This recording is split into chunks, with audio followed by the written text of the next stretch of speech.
Dağını kegen aksa yaksahan al gözü varsa dağın odu aşağı getirmehan maladı oğuzu lət duçur hamdat dağını aşağı getirmehanı ve sağ yol alacağı, sağ yol alacağı, en güçlü yol alacağı problemi yok fitness'in de alacağı diyor onu. Zulüm, naha admın da alacağı zulüm mi? Nah lisa çibek kere isham. Dağını taş diye bart kubul. Taş diye tathav okuyor.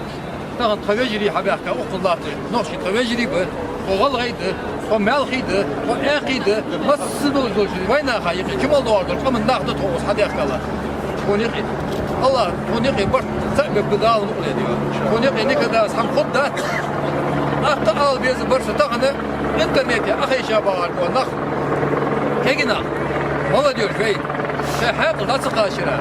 Tatsı ilar harta kılıra. Sen interneti şu fitnesi doğrudur da Allah. Kamıştaki. Satçar da tut, okşar yok tut.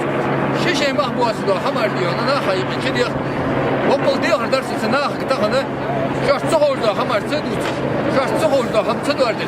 Doğan doğadır emitine Allah şart yok diyor doğurda hamar tut diyor. Nisboş. Vart bu ham. Diğer reis bu ham sardiyse sen interneti sedehse dal nis bolmuş. Dal işne al bu diyor. Allah kahretmesin diyor. Nislu bu diyor.